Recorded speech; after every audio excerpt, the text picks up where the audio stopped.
Bem-vindos à Infinity TV, um novo canal de comunicação. Começa agora mais um programa Brasil na Pauta. Hoje temos o prazer de receber a doutora Sandra Cristiane de la Torre, antropóloga e indigenista. Boa noite, Sandra. Boa noite. Tudo bem? Tudo ótimo. Prazer em recebê-la aqui com a gente. O prazer de estar aqui é todo meu. Aliás, um momento de júbilo que no bom. seu programa. Fiquei agora inchado. Com tantos entrevistados importantes e eu estar aqui agora. Mas tenha certeza que o seu quilate não é menor. Ah, imagina. Com certeza. Para começar, eu quero perguntar qual a sua origem e formação inicial, pode ser? Pode, claro, com muito orgulho. Né? Embora tenha nascido em São Paulo, eu sou filha de uma serrana, né? Minha mãe é de Serra Negra, meus avós, o meu bisavô veio, né, junto com a colonização italiana. Então, apesar de paulista, né, tenho um grande orgulho de ter um pezinho em Serra Negra. Pé molhado na água serrana. Molhadíssimo. E a sua formação inicial? Então, eu sou bacharel em filosofia, né? E depois eu fiz pós-graduação, tanto mestrado quanto doutorado em antropologia. E a filosofia na minha vida, ela foi assim, né? Acreditando assim, que as coisas não acontecem por acaso, né? Eu sempre fui muito inquieta em saber os porquês das coisas. Eu acho que ainda não passei daquela fase da infância, né? Que as crianças ficam, por quê? O porquê dos porquês. O porquê dos porquês. E a filosofia, ela dá esse instrumental, né? Aliás, uma coisa que eu gostaria de deixar bem claro, assim, todos nós, né, somos um pouco filósofos, né? Muita gente acha que filosofia é uma coisa, né, séria, do outro mundo, mas todos nós praticamos a filosofia no nosso dia a dia. Porque é intrínseco, né, no ser humano essa necessidade de estar dando respostas. Nem que sejam respostas mais corretas, mas a gente tem essa necessidade de encontrar respostas, né? Então, mais ou menos assim, dando um exemplo bem simples, quando você pergunta para uma criança por que chove, não é? O que ela vai responder? Algumas falam, os anjos estão fazendo xixi, São Pedro está lavando o céu. Quer dizer, ela deu uma resposta. Não tem a dúvida. Não é uma resposta científica, mas enfim, ela deu uma resposta. Então a filosofia está presente na nossa vida nessa necessidade de busca de respostas. Baseado nesse raciocínio, enfim, infantil, jovem, é que surgiu a intenção de fazer o curso superior em filosofia? Foi. E graças a uma grande professora que eu tive no colégio, né, que me apontou o caminho dessa inquietação, né, dos porquês. Então, assim, uma professora excelente de filosofia, que não mostrava que a filosofia estava somente nos livros, né, que ela estava na nossa vida prática. Então, a partir daí que eu decidi, eu fui bem decidida mesmo, foi a minha primeira opção, fazer filosofia, e foi o que eu fiz. Nós sabemos que você foi, e talvez ainda seja professora, né? Em que nível você começou a sua vida profissional como professora? Então, eu comecei dando aula para o nível colegial, né? São poucos os colégios que ainda têm a disciplina de filosofia. E aí eu encontrei um colégio que tinha, e fui dar aula de filosofia. E muito, né, com a experiência dessa professora que eu tive, de mostrar para os alunos que a filosofia, ela está presente na nossa vida prática, né? E era muito interessante, porque tinha alunos que chegavam depois e falavam, puxa, professora, filosofia é isso, né? Como se fosse, não é aquele bicho de 7 cabeças, né? Então ele tem o seu instrumental prático. Então foi muito agradável, né? Porque aí acaba ficando uma troca de conhecimentos, uma troca de informações. Isso, né? Faz a gente entender que a filosofia é importante e necessária na nossa vida cotidiana. Sem dúvida, acho que ela é básica para qualquer formação, qualquer. Agora, uma pergunta que não posso calar, né? como é que você fez a ligação entre filosofia e antropologia, dada que você é doutora em antropologia? Então, é o que eu chamo de caminhos e descaminhos na nossa vida, né? A filosofia, ela dá esse instrumental, né, de conhecimento. Até tem um filósofo que diz que o conhecimento ele se amplia conforme vai se ampliando a consciência humana, né? Então, quanto mais respostas a gente tem, mais perguntas são formuladas, né, e não tem fim. Mas a filosofia, ela é um conhecimento acerca do mundo. Como que se estrutura o pensamento, como que se estruturam as formas de conhecimento, né?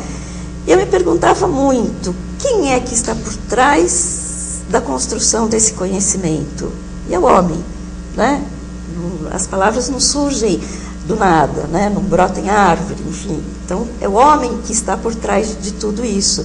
E por isso, a ligação com a antropologia. Então, vamos conhecer as estruturas desse homem que, né, constrói o conhecimento a partir de necessidades, da curiosidade, né, e da criatividade. Acho que são as três molas, né, que movem o nosso conhecimento. A filosofia parece que ela é machista, doutora Sandra. Machista? Porque os grandes filósofos são homens. Pitágoras, Sócrates, Ptolomeu. Pois é, mas sempre tinha por trás uma grande mulher, pode ter certeza disso. Não, eu acho que é do lado. Do lado. Para e passo. Para e passo. Então. Agora, uma questão que me causa assim uma certa espécie e curiosidade, né? Por que a antropologia indigenista? Estamos em tempos modernos, de alta tecnologia. Então, eu acho que essa foi uma grande armadilha do meu cotidiano, né? Porque toda a minha graduação eu fugi das disciplinas de antropologia indígena, né? E aí, por uma eventualidade, né, eu fui trabalhar em um museu, né, prestei um concurso e comecei a ficar encantada por aquele universo indígena, né, uma cultura nova, que sempre nos foi mostrada como, né, como se índio fosse uma coisa genérica. E eu comecei a perceber uma riqueza cultural, né, só para se ter uma ideia, são mais de 250 línguas indígenas faladas até hoje, né? Então isso me despertou e eu acabei, né, indo atrás do... Quer dizer, eu acho que a antropologia indígena, ela entrou na minha vida, não fui eu que fui atrás. Então, e que foi maravilhoso e até hoje ela não sai nunca mais.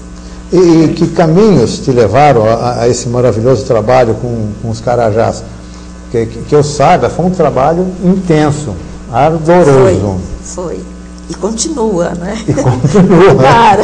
Não tem fim. Os meus porquês ainda ficam pipocando, né?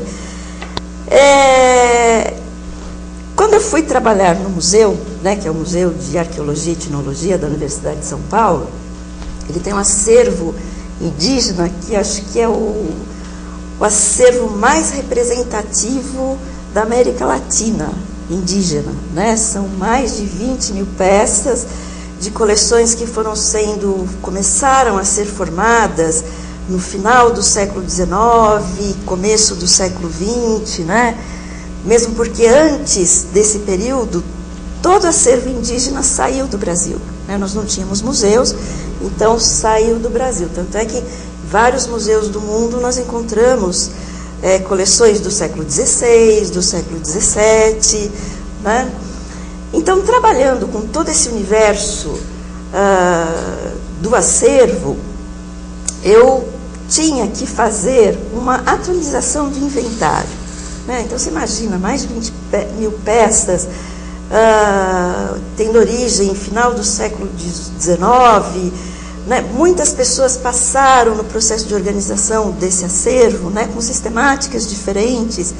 Então, a minha proposta, né, a minha missão era de fazer uma atualização, para saber o que temos, como temos, aonde está, né, que tem que ter um controle e um gerenciamento muito criterioso desse acervo. E aí eu tinha que estabelecer um critério, né? Aí eu imaginei, então vamos começar ou pela coleção que tem itens mais antigos, ou aquela que tem um volume maior de peças. E fazendo toda que eu chamo de uma arqueologia nos documentos, né, levantando toda essa documentação, eu percebi que a coleção dos índios Carajá, né, não só tem os itens mais antigos, como é a mais numerosa. Então, cerca de 5.000 peças. Também seria muito difícil, né, dar conta de todas. Fiz um outro recorte. Falei, vou começar então pela cerâmica, porque além de cerâmica eles produzem artefatos com plumária, flechas, cestaria, né? Então a matéria-prima é muito diversificada. Então eu falei, vou fazer um recorte pelo material cerâmico, né? E claro que dentro daquele universo todo que tem objetos utilitários, tem essas bonecas Carajá. Que são as... Né? Que são os únicos... Catalogadas nesse livro que você... Isso. São os únicos índios no mundo que fazem esse tipo de artefato, né? E aí comecei, né? E todo mundo que vê uma bonequinha Carajá no acervo já fica encantado, né? E aí eu falei, bom, então... Né, são bonecas, são brinquedos. De novo, a pergunta, como é que se brinca? Que não tinha na bibliografia nenhuma sobre os Carajá, nunca ninguém tinha feito essa pergunta. Como é que se brinca? Né? Como é que as meninas brincam? Aí que eu fui a campo com uma série de fotos, né, das bonecas do acervo e saber, aprender, né, junto com essa cultura produtora, como é que se brinca. Bom, isso aliás, te obrigou a conviver. Sim. Aliás, deixa eu só te interromper um pouquinho, que eu trouxe aqui um presentinho para você. Tá? O apresentador vai ganhar um presente. Eu vou abri-lo. Então. Gente. Que aí dá um pouquinho a ideia que também. Maravilha. Do que é essa arte indígena, né? Vá bem. Eu fico extremamente agradecido. Tá bom? Muito contente, né? Mais uma peça para o meu acervo. Então, muito tá bom, certo. Né? Bom, isso te obrigou a uma convivência face a esse interesse e esse empenho, né? Sim, sim. E esse maravilhoso trabalho assim com os Carajás, né? Como foi a convivência? Olha, foi fantástico e continua, né? Porque quando se faz um projeto acadêmico, né, que seria o projeto do doutorado, nós sempre costumamos dizer o que vai ser o seu objeto de estudo, né? E aí essa convivência mostrou que eu não estava lidando com o objeto de estudo, mas sim o sujeito do estudo, né? Porque eu estava lidando com pessoas, estava aprendendo todo esse universo, né? Ceramistas ficaram muito entusiasmadas em me mostrar todo o processo. Eles me acolheram na aldeia, né? Então eu fiquei convivendo. Foram 3 anos de permanência, de um mês e pouco, né? E o cacique que me aceitou, né, o Yuraro Carajá, que eu sou muito agradecida até hoje, ele falou, então se você quer estudar Carajá, você vem comigo, você vai viver como Carajá, comer como Carajá, ir ao banheiro como Carajá, né? Que não é um banheiro normal como o nosso, né? Então a natureza está ali disponível. A natureza nos abraça, então. A natureza nos abraça e mostra o quanto é simples viver, como a gente precisa muito pouco para viver bem, e esse contato com a natureza como é enriquecedor, né? Então esse trabalho foi muito rico, porque o ambiente é muito bonito, o acolhimento foi assim fantástico, e até hoje nos comunicamos, e sempre que é possível, né, viramos parentes. Tanto é que eu chamo ele de meu pai, Carajá, certo, que é o ahá na língua Carajá. E é interessante que essa convivência e esse modo de vida nos remete à filosofia, uma filosofia de vida. Sim. Então, sim, existe mais uma congruência entre filosofia e antropologia. Né? Por isso que eu digo, né, que nada acontece por acaso. Né? Acho eu que também a vida digo muito isso. Vai nos levando por caminhos, eu costumo falar por caminhos e descaminhos, porque às vezes você não previu aquilo e, né, aquilo entra na sua vida, no primeiro momento você fala, o que está acontecendo, o que eu estou fazendo aqui?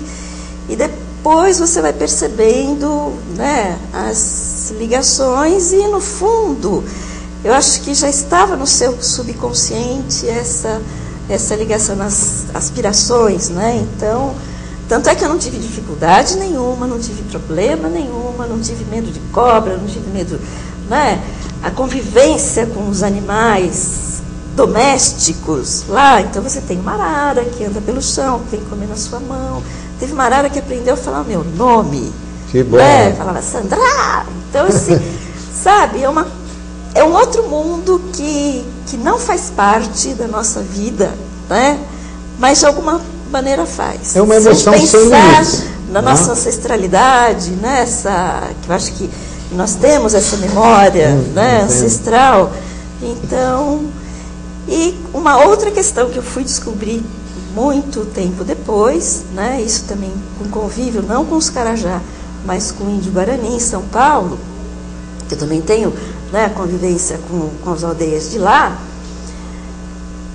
Um dia um deles falou, olha, professora, não é por nada não, mas do jeito que você gosta da cachoeira, de andar no mato, de viver no meio dos índios, porque não é todo mundo que gosta, né? Ainda existe um preconceito, né? Como se fossem coisas de outro mundo, e não são pessoas como nós, né? Só que com hábitos distintos.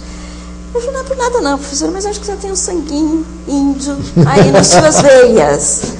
Eu falei, um pezinho na comunidade na nossa indígena. origem brasileira tão, né, misturada, assim. Somos miscigenadíssimos. Miscigenados. Eu falei, não é nada difícil, né? Não é nada improvável. Meu pai é espanhol, né? A minha mãe é filha de italianos, mas quem sabe, né? E comentando, né, isso em família, né? E um tio falou, mas é claro, você tem mesmo, porque a sua bisavó, né, materna, ela foi laçada, foi pegar laço pelo bisavô, aqui em Serra Negra. Aqui em Serra Negra. Então, né, eu acho que a nossa vida assim, é um grande espiral que a gente vai, né, Bom, unindo esses elos. Se nós partimos do princípio que as pedras se encontram, que dirá os seres humanos, né? Pois é. Então... Me diga uma coisa, Sandra, com referência aos povos Carajás, como você sentiu a dinâmica de estruturação familiar? Então, eles são monogâmicos, né? Porque alguns grupos, algumas culturas indígenas, os homens podem ter quantas mulheres eles conseguem sustentar, né? Então, 1, 2, 3, tá? Ele que tem que trazer o alimento para casa. Os Carajá não. Culturalmente, eles são monogâmicos e têm uma estrutura familiar muito coesa e determinada culturalmente, né? E se mantém tradicionalmente até hoje, apesar dos vários contatos, né? Eles têm um contato muito intenso já há muito tempo. E eles não são, apesar de serem machistas, a ordem é matriarcal. Então são as mulheres que dominam toda a linhagem. Tanto é que quando os filhos, né, as filhas se casam, o marido vem morar próximo à casa da sogra, né, ou junto na residência até ter o primeiro filho e depois ficam na vizinhança. E são os avós que educam os primeiros netos, né, que é o que está representado, simbolizado na capa da minha tese. Aqui é uma família, né? Aí, então, é a avó materna, o avô, né, este é o avô, este é o recém-nascido, porque no primeiro dia que ele nasce, ele é pintado de vermelho, né, de urucum, e uma outra menina pequena. Essa pintura em vermelho tem uma característica muito importante, né, que outra questão que nós não podemos negar na nossa vivência, nós vivemos num mundo de símbolos, né? Com certeza. Então, pensar, a nossa escrita é uma conjunção de símbolos, né? E outros símbolos. Aí, a pintura em vermelho, que é assim, uma ação coletiva. Quando a criança nasce, só as mulheres, as tias, a madrinha, a avó, né, a mãe também, vão pintando a criança, o recém-nascido, só no seu primeiro dia de vida, de vermelho, por 2 motivos. Um motivo prático, porque o urucum tira o cheiro do parto, né, naquele primeiro dia, apesar de tomar banho e tudo. E o segundo é que o vermelho representa a entrada na vida, no mundo Carajá, né? Os Carajá acreditam que eles saem de um plano sobrenatural, né? E que é embaixo do rio, então tem um buraco no rio que sai, né, o Carajá e vem viver na vida terrena. Então, o vermelho, né, significa que ele está saindo desse plano, né, sobrenatural e entrando na vida natural. Ele emerge, ele nasce. Interessante. Então, eles têm várias fases que a gente pode representar de nascimento, né? Que tem várias fases de iniciação. Então, essa é a primeira. Tanto é que, se você permitir, olha, abrir aqui. Aqui, vamos. Só 2 figuras, depois eu entro em maiores detalhes, né, sobre essa família de bonecas. Só 2 figuras têm uma pintura homogênea, né? O vermelho e o preto. E o preto. Né? O preto é outra fase importante de iniciação. É quando o menino, é só o menino que é pintado assim, né?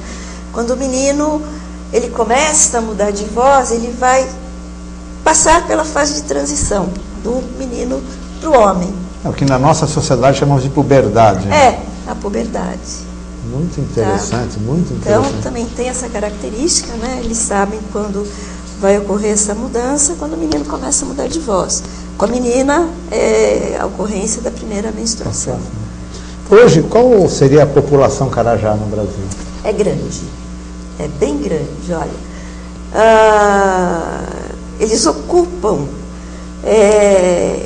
na grande maioria, na Ilha do Bananal, né, no Tocantins. E, assim, infelizmente o Brasil não se dá conta que ele tem a maior ilha fluvial do mundo, né? Tanto é que qualquer atlas que nós pegamos aí de colégio, a Ilha do Bananal parece lá tão, né? Depois nós vamos mostrar. Destacada, eu trouxe um mapinha para mostrar. E hoje, né, então eles vivem, se concentram, a grande maioria, na Ilha do Bananal. Mas eles ocupam, historicamente, isso antes da chegada dos colonizadores, né, o que é hoje o estado de Tocantins e Goiás. Porque Goiás já pertenceu, Tocantins já pertenceu a Goiás, né, ele foi dividido em 1988, né, com a nova Constituição, então teve essa divisão geopolítica. Olha, quando eu estava fazendo a pesquisa, eram cerca de 23 aldeias. Eu sei que hoje elas já se multiplicaram, tá certo? A maior delas, que foi o meu foco maior de estudo, tinha entre 600 e 650 pessoas, né? E elas foram se subdividindo ao longo, né, as margens do rio Araguaia. Tá? Então, é uma população bem numerosa. Bastante. Né? E em crescimento. Por isso que as aldeias vão sendo subdivididas, né? Porque a população fica muito grande, tem um rio Araguaia enorme, né?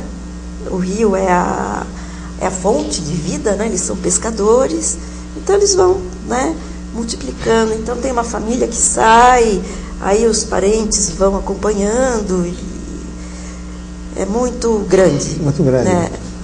Para a sobrevivência, além da pesca, do peixe, eles usam também o arco e flecha, que algumas aves eles devem caçar. Eles têm algum tipo de cultura?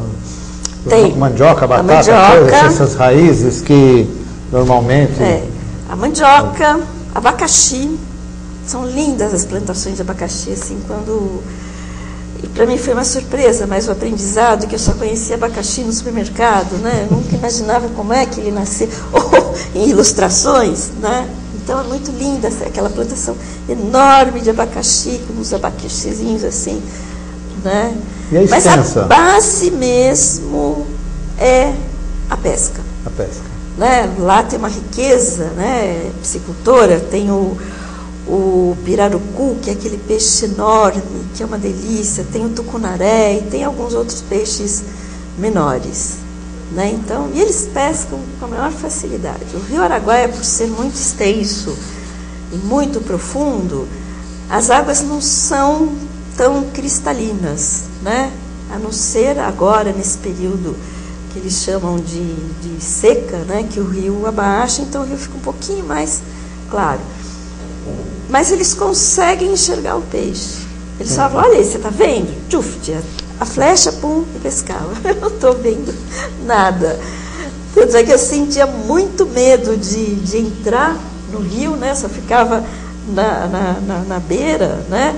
Por causa das raias, né? Que elas ficam assim, quase que submersas por uma camadinha da terra, né? Do fundo do rio, e elas ficam escondidas ali. Então, pisou, né?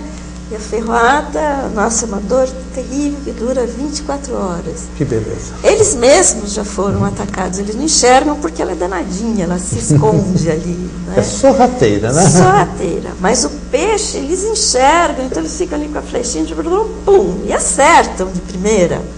Né? São bons arqueiros. São bons mesmo. Tentaram me ensinar, mas um fracasso. Assim. Não até é minha as praia. crianças vão lá, tchuf, tchau, né? Eles têm arco e flecha um pouquinho menores que dos pais. Vai lá, vem, pesca. E peixinhos pequenininhos, vamos pensar. É proporcional. Né? Tchuf, acerta, vem lá, todo feliz da vida. E eles assam? Assam. Eles assam, né? Não é como o japonês que faz lá o peixe cru, não. Não, eles já, antes de pescar já tem lá uma madeirinha queimando, um carvãozinho, né, uma grelhinha e pronto. Né, e com a pele toda. O tucunaré é um dos meus peixes favoritos, né, de água doce, assim, muito. Eu então, gosto lá, muito. Assam com a pele mesmo, aí abrem, limpam antes, né, tiram todo. Aí quando abre, é delicioso. Eu conheci o tucunaré na época que eu estive na Amazônia, Amapá, Manaus, Belém do Pará, então eu consumi bastante tucunaré assado, assim, né, e frito eventualmente. Mas assim, em função desse trabalho, o que de inovador você descobriu, achou interessante? Foi essa questão de saber de fato como que as meninas brincam, né? E descobrir que não são só as meninas que brincam, são os meninos também. Então, tradicionalmente, porque esta boneca que eu te trouxe é um exemplo de uma boneca que eles usam mais para comércio, né? Hoje em dia é muito ilusório dizer que o índio não precisa do dinheiro, né? Todos esses mais de 500 anos de contato, nós, de certa forma, obrigamos a eles a essa dependência econômica, né? Então, as mulheres fazem este tipo, né, que é sentadinha, diferente das outras, para comércio, tá? Mas a técnica é tradicional, a coleta da argila, todo o processo é o mesmo que eles fazem para as meninas. Então, tradicionalmente, quando a menina está ali nos 5 ou 6 anos de idade, tem até uma imagem também de uma menininha, aí depois a gente passa e eu mostro, né, mais atentamente, elas confeccionam, e são as mulheres, né, porque só as mulheres são ceramistas, pode ser a tia materna, a avó materna, ou a própria mãe, né, geralmente são as tias. Um conjunto que varia entre 10, 12 figuras, e esse conjunto que elas chamam de família, que tem lá todos os papéis sociais, né, que é esse que está dentro da... esse aqui, que está aí. Aqui ele ilustra bem, né? Eu acho que dá para falar por essa imagem. Então, né, como eu falei, aqui seria a avó materna, o avô, né, o recém-nascido, a menina pequenininha também, já não é mais a recém-nascida.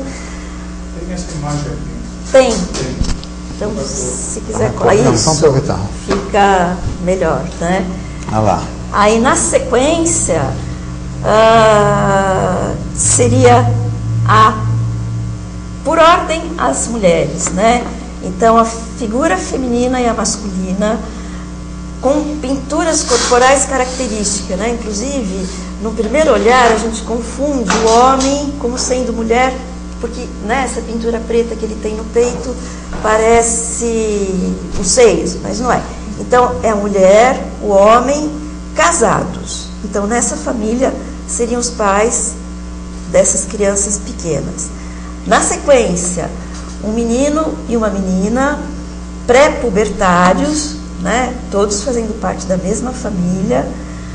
O pretinho, né, que eu falei, ele simboliza a ariranha, né, que é aquela lontrinha de beira de rio, que ela é muito barulhenta, ela parece que dá risada, né, ela faz muita farra, e é uma grande pescadora.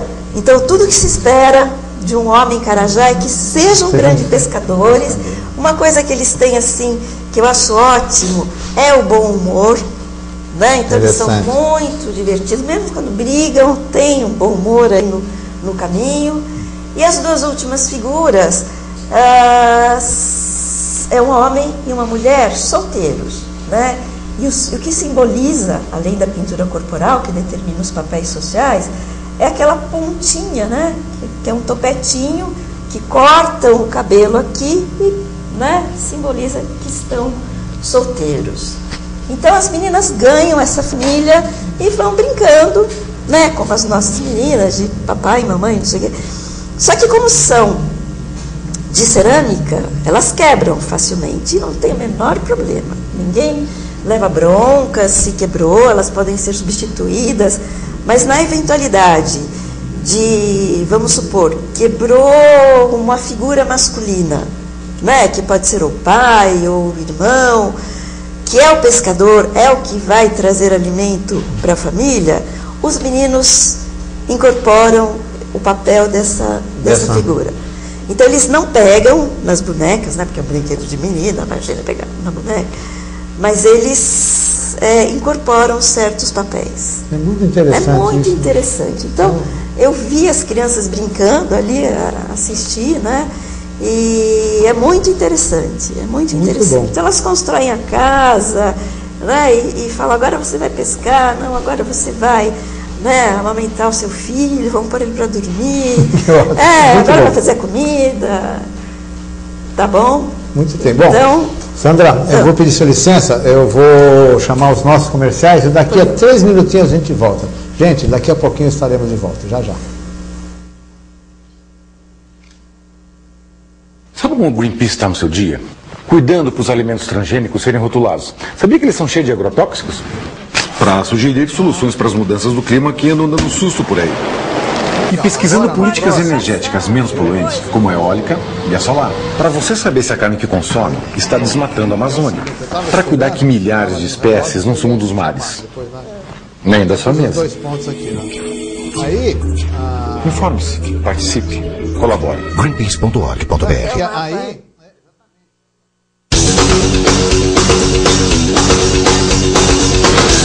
Jornalismo me escolheu aos 16 anos de idade. Embora minha paixão seja o impresso, creio que eu estou apto para esse novo desafio. Minha formação é letras, mas estou envolvido no jornalismo há muito tempo, o que endossa minha aptidão para notícias. A internet hoje está muito mais difundida do que outros veículos de comunicação, só pela noção de escolha. Ao mesmo tempo que há um leque de coisas boas para serem vistas, tem muita porcaria, mas isso é em qualquer segmento. Notícia, opinião, música e afins. Nossa pauta será feita pelo dia a dia, de forma direta e linguagem fácil. Nada de arcaísmos e rabo preso. Aqui é Paulo Gato, parceiro. Notícias do cotidiano, interatividade, entrevistas, tudo isso e um pouco mais você pode encontrar aqui. Todos os dias, a partir das 16 horas, no programa Opinião e Debate, aqui na Infinity TV.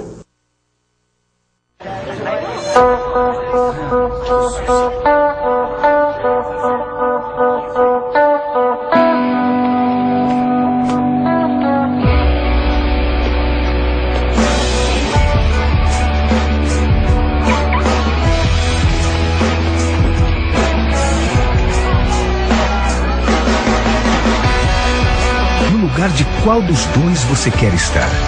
Drogas destroem você e o seu futuro. Amigão, será que você consegue ajudar? Opa!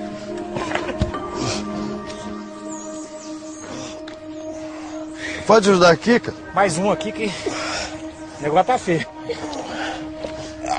Opa! Com 2 estava fraco. Eu achei que o senhor estava malhando aí. Não tem um esforço para fazer um negócio? Ah, fica aí sozinho então.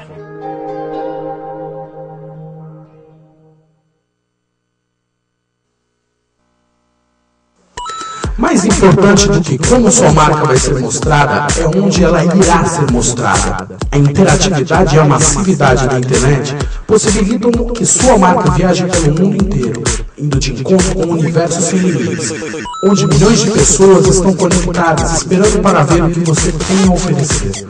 E você, vai continuar fora desta? Entre em contato conosco e confira nossos preços. É muito mais barato do que você imagina.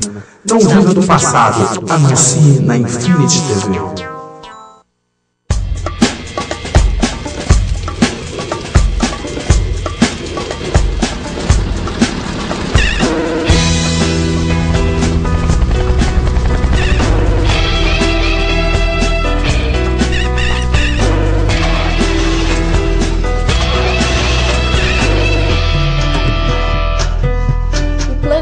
Precisa do Greenpeace.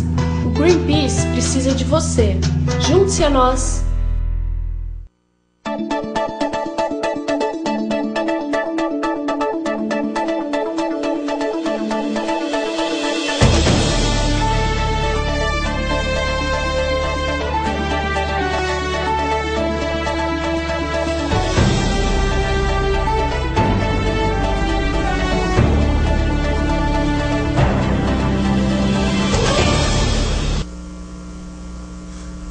E voltamos para o segundo bloco do programa Brasil na Pauta, hoje com a doutora Sandra Cristiane Della Torre, antropóloga e indigenista. Não é fácil, gente, não é fácil. Sandra, dada a sua grande versatilidade no assunto, principalmente no assunto indigenista, nós temos informação que você, inclusive, viajou a vários países para congressos e palestras. Você poderia nos resumir mais ou menos assim alguns países por onde representaste o Brasil e os povos carajás? Os povos carajá e o trabalho, né? Eu estive na Itália, né? Na Itália, em Perugia, que é um local muito bonito, em Roma, né? E pelo Brasil afora, sempre que tem oportunidade, né? Eu estou divulgando essa cultura, não só a carajá, né, mas essa dinâmica da cultura indígena brasileira, que muitos me perguntam, mas ainda tem índios no Brasil? Né? Porque o índio se veste, usa celular, né, dirige caminhão, tem parabólica. E eu falo, não é isso que muda a sua característica cultural, né? Mas a partir do momento que ele fala a língua, que ele tem os costumes, que ele tem mantém a sua religião, as suas tradições, ele continua sendo indígena. Agora, como qualquer cultura dinâmica, né, como a nossa, se incorporam novos hábitos, né, e nós passamos mais de 500 anos obrigando eles a se vestirem, né? Então, não tinha lá guardar as vergonhas, que estão com as vergonhas de fora, isso já, né, os portugueses diziam. Então, acho que é uma oportunidade não só de divulgar no exterior, né, mas principalmente no Brasil. Então, já estive em vários estados brasileiros, né, em congressos antropológicos, em outros museus, né, principalmente em regiões que têm populações indígenas, divulgando esse trabalho e falando, né, sobre as culturas indígenas. É muito interessante. Quando a gente fala de Carajá, ou dos povos carajás, nós nos remetemos para a Ilha do Bananal. É possível ver a Ilha do Bananal no mapa? É possível mostrar, Rogério? Então, eu trouxe, né, e foi lá está. muito difícil conseguir esse mapa, né? E se prestarem atenção, bem assim, né? No cantinho direito, abaixo, né? Eu tive que contornar com uma canetinha a Ilha do Bananal, porque era um risquinho azul tão... O Roger está fazendo a indicação. Obrigado, Roger. Obrigada. Porque não parece, né? Se você não cita que aquela é a Ilha do Bananal, né? Parece que ela está incorporada ao estado de Tocantins. Tá certo? É o que eu falei. Infelizmente o Brasil não se dá conta que ele tem a maior ilha fluvial do mundo. Do mundo. E é um território Carajá. E é um território Carajá. Muito interessante. interessante. De uma riqueza, assim, né? Tem um fato muito interessante dos primeiros contatos, né, dos colonizadores com a população Carajá. Porque quando eles chegaram, os Carajás já estavam ali há muito tempo, né? Como o Rio Araguaia é um meio, né, é uma rota fluvial de comércio, né, de passagem para toda aquela região amazônica, e os portugueses usavam muito, eles entraram em um acordo com os Carajá, né? Tanto é que os Carajá, a exemplo de outras populações indígenas, nunca tiveram sérios problemas com o território, né? Que hoje em dia nós ouvimos, né? E outros territórios, a briga pelas terras indígenas que ainda não foram reconhecidas. Então os Carajás, em função desse acordo com os colonizadores, eles estão ali há muito tempo e falaram, deixa usar o rio, né? Tanto é que existe um projeto já há muitos anos de transformar, né, o Rio Araguaia, de construir também uma hidrelétrica.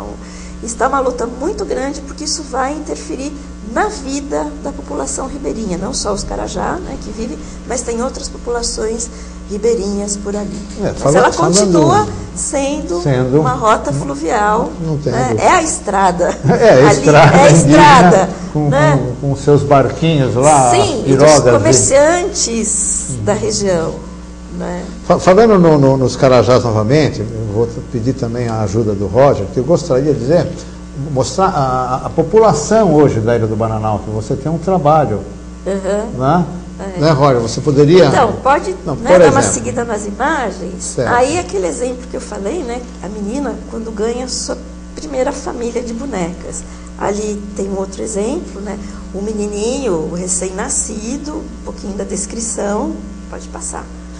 O Juré, né? Se fala Juré, que é a ariranha, né? Então, esse é um casal característico, né? Então é masculino, feminino, muito parecido com esta.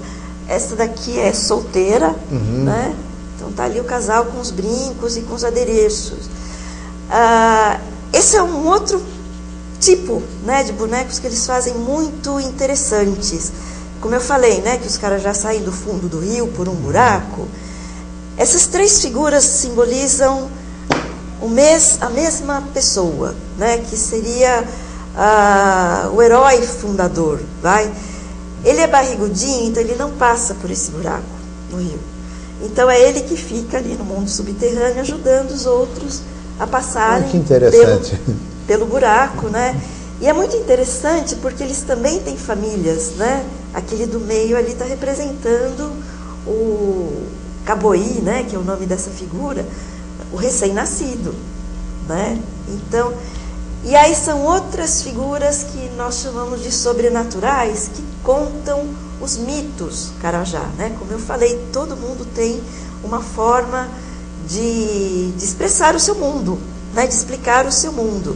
Então essas figuras, as meninas não brincam, né? Mas essas figuras, os pais é que contam histórias para os seus filhos. Então contam, né, os mitos através dessas figuras simbólicas. Tá? Tem uma outra sequência que mostra aí, né? Essa que eu acho interessantíssimo. Aí quem são, né, as figuras, que eu digo, a importância de sempre estar se enxergando o homem, né, por trás de tudo isso. Essa é uma preparação para aquela cerimônia de iniciação, né? Então estão todos vestidos, aí com seus cocares, né, característicos de cada fase, pode passar, né? Aí o rio Araguaia, magnífico por trás, né? Os homens, as meninas, né, que também se enfeitam todas, olha lá, com os adornos característicos. Aí uma menina, essa é uma menina pré-pubertária, tá certo? Com seus brincos. Essa é uma ceramista que está pintando uma das bonecas, é uma avó, é a avó dessa menina que aí está. Que estava fazendo para ela. Muito bom. Tá? E a cestinha que ela carrega as bonecas é o homem que faz. Então, ou é o avô, ou é o tio, tá? Então tem, né, apesar de ser um brinquedo de menina, fazer parte do universo feminino, os homens também participam. Também. E até foi muito interessante a primeira vez que eu fui a campo, pelo fato dos homens terem o maior contato, são eles que falam o português, né? Muitas das mulheres não falam. Então, eu levando lá as minhas fotos, né, das bonecas do acervo, eram eles que ficavam falando: nossa, essa daqui é a mulher jovem, a solteira, esse é o homem casado, né? Muito interessante. E eles que foram me apresentando as ceramistas, né, de maior prestígio, as mais idosas, e todo esse universo, assim, de repente, se abriu na minha frente. Não, é muito interessante. Né? E tem uma historinha muito engraçada para contar, né? Porque quem não faz esse tipo de trabalho, né? Eu mesma, antes de ir a campo, não imaginava o que é esse universo do contato, né? De fazer a pesquisa, de estar lidando com uma cultura distinta, né? Então, a primeira vez que eu fui interessada, né? Eles ficaram entusiasmados, falaram: nossa, o que uma professora de São Paulo vem aqui nessa distância estudar uns objetos que para nós são tão frugais, né? Tão normais. E quando eu já estava indo embora, no último dia, né? E não é muito fácil chegar lá, aquela coisa que você está colocando as coisas na mochila, já tem o barco te esperando na beira do rio para você fazer a travessia, para pegar o transporte do outro lado, tudo assim, né? Com horário.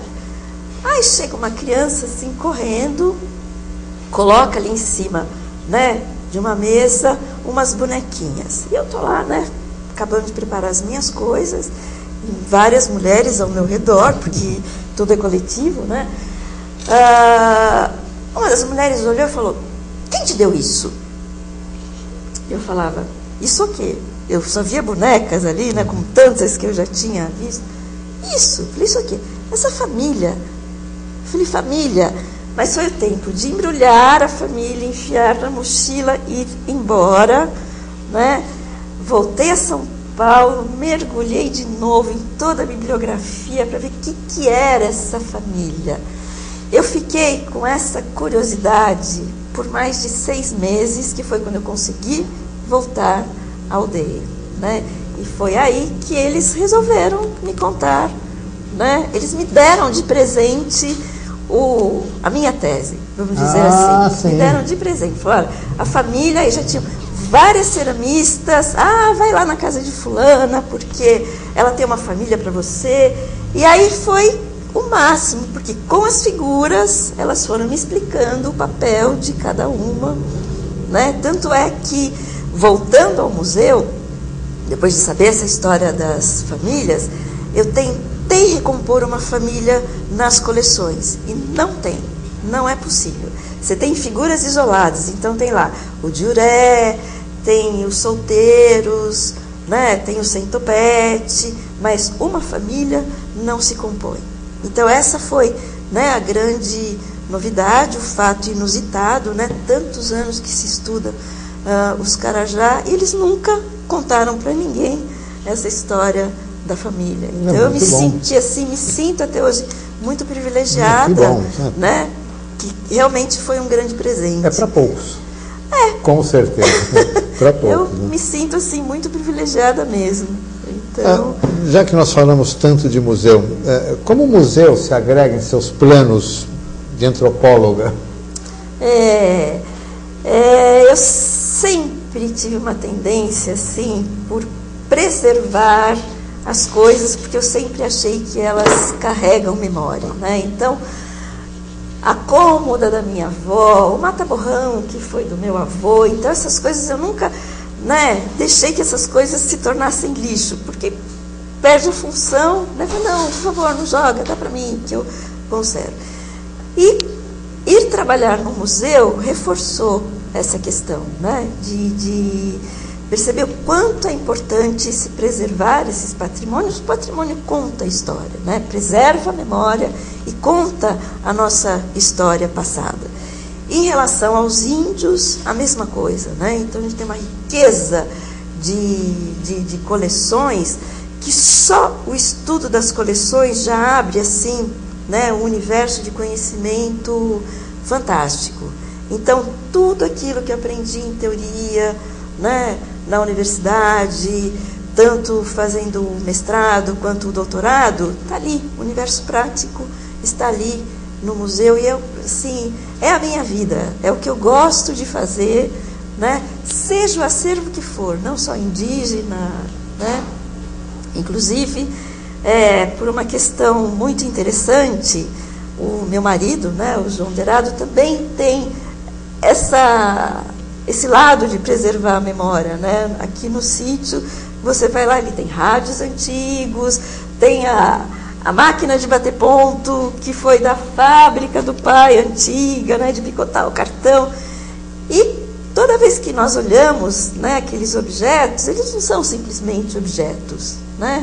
São artefatos que trazem a memória, e alguns trazem, né, lembranças muito agradáveis da nossa própria história e da história em geral. Eu, né? entendo que então, cada peça dessa, cada objeto, conta uma história. Conta várias histórias. E assim, são, né, histórias diferentes também, porque para mim existe uma história em função de um toca-fita TKR. Você sabe, eu tenho um carro antigo, um Ford Corcel, e faltava uma peça nesse Corcel. Me foi dada pelo João Derado, que é o volante esportivo da época. Por quê? Porque naquela época ele tinha um Corcel, ele guardou esse volante, pendurou, preservou, e nada é por acaso, né? Nada é por acaso. E um dia esse volante me foi presenteado, eu consegui recuperar todo esse volante e está lá no meu Corcelzinho. Então, branquinho, bonitinho. Você também tem essa vocação. Também, eu acho que é até demais, né? Algumas pessoas falam, não sei que prazer que você tem de trabalhar com essas coisas antigas, né? Com esses cacarecos e não sei o quê. Eu falo, opa, não é bem assim, né? Preste atenção, todo mundo tem um pouco dessa vocação de colecionador, né? Quem já não teve a sua coleção de chaveiro, a sua coleção de canetas, de selo, né? Isso é uma forma de preservar a memória, né? Mesmo que não esteja na consciência, mas é uma forma agradável de estar preservando a memória. A memória. Eu queria fazer uma pergunta. Queria não, quero e vou fazer, né? Pois não. Vou falar um pouco do Pará, onde eu estive, por exemplo, em Belém do Pará. Lá tem uma vila que se chama Iquaraci, é como se fosse um subdistrito onde existem lá um os sítio Marajoara. Né? Eu faço a seguinte pergunta. O índio Marajoara, ele é extremamente urbano, né? Então ele tem lá sua parabólica, tem o seu automóvel, se veste com calça jeans, camisa Lacoste e tudo mais. Né? Só que em alguns momentos durante o ano eles fazem os seus rituais, né? Eles preservam, né? Como eles conseguem, essa é uma dúvida grande minha, como eles conseguem conviver com a cultura, conservar e preservar a cultura e se subordinar à cultura do homem branco, da urbanidade, da modernidade, da tecnologia? Eu vou responder essa pergunta com uma outra pergunta, né? Vamos supor que você faça uma viagem e vá viver numa aldeia indígena, né? Que tem as suas tradições, você passa um ano lá. Quando você retorna, você se transformou num índio? Não. Né? Então é a mesma coisa, né? A gente não faz uma série de viagens, traz aí um brinco característico, né, uma roupinha do local, vai para a Índia, traz aquelas roupas maravilhosas, até usa de vez em quando, mas não é isso que torna, né, a pessoa o que ela é, mas é uma base nessas tradições. Por isso que eu falei, o índio não deixa de ser índio a partir do momento que ele mantém a língua, que ele mantém os seus costumes, que ele mantém a sua religiosidade, né? Ele mantém aquele seu... Esteja onde ele estiver. Teremos índios por milênios. Sim, né? Você imagina que algum dia possa se dedicar à cultura do interior paulista? Olha, é a mesma lógica, né? Se o meu interesse por preservar culturas, por estudar, por conhecer, né? Claro que sim, principalmente porque para mim, é o que eu espero muito, seria um retorno à minha própria origem. Com certeza. Né? Serra Negra, sim, eu só estou esperando me aposentar e vir para cá. Eu venho para cá todos os finais de semana, porque meu marido já mora aqui há 4, 5 anos, então nós ficamos nesse revezamento, né? Eu venho um pouco para cá, ele vai um pouco para São Paulo. Então você gostaria de ficar aqui permanentemente? Inclusive, assim, numa projeção a médio prazo, mesmo eu me aposentando, eu não vou conseguir parar de trabalhar. Eu acho que eu aprendi tanto, né? Acumulei tanto conhecimento em relação ao museu. E olha, eu confesso até que já andei um certo namoro com o museu aqui de Amparo, né, que tem um acervo belíssimo. Nossa, ele está em reforma atualmente, né, está em reforma. Vai ficar muito bonito. Então, de repente, né, dar continuidade e transferir um pouco desse meu conhecimento, né, compartilhar um pouco desse, e trocar com outros, né, no interior seria assim, né, está nos meus planos, Serra Negra. Muito bom. Espero que dê certo. Não, pois é, que frutifique. Um dia dá. Sandra, infelizmente, o nosso tempo terminou, é lamentável, todos gostaram, eu também adorei, gostaria de ficar mais 1h30 ou mais, falando dos Carajás e outras tribos também, né? Eu gostaria que você desse suas considerações finais, com referência às suas atividades, aos seus projetos, aí, um minutinho. Bom, como eu falei, né, eu me sinto muito lisonjeada também de estar aqui, espero que eu tenha, de alguma maneira, deixado um pouco claro, né, o que é esse universo indígena riquíssimo, né, que nós aprendemos muito mal isso na escola. Né, então, infelizmente, isso está mudando um pouco. E só agradecer por estar aqui, essa acolhida, né, me senti muito em casa. Que bom. Então, obrigada. Ficamos felizes. O que eu tenho a dizer é o seguinte, a Sandra, como pessoa, acrescenta bastante. Como doutora, acrescenta demais. Por isso, eu, em nome da Infinity, de todos aqui da equipe, queremos agradecer mais uma vez. Sabemos a dificuldade, você veio de São Paulo para atender o nosso convite e se dispor a essa. E esperamos uma outra oportunidade, podemos contar novamente com o seu valoroso depoimento sobre essa situação. Rapidamente, eu sei que o tempo já está estourando, eu queria dizer uma coisa, né? Eu não sou a Sandra pelo título que eu carrego, né? De ser doutora. Claro que foi, né, um estudo muito grande. Conquista. Mas essa conquista é pela Sandra que eu sou. Então eu continuo sendo a mesma. Com certeza. Então, é a Sandra de sempre. É a Sandra de sempre. É a Sandra de sempre. E eu disponibilizo, né, se alguém tiver curiosidade, quiser fazer outras perguntas, ou eu posso deixar o meu e-mail, ou entrar em contato com o da Infinity. Com certeza, nós repassaremos. Porque, né, às vezes tem alguma curiosidade que quis perguntar, não ficou claro o caminho, então... A Infinity se coloca à disposição e a Sandra também. Nós agradecemos. Tá bom? Obrigado. Obrigada. Gente, uma boa noite, até o próximo programa. Fiquem com Deus. Boa noite a todos.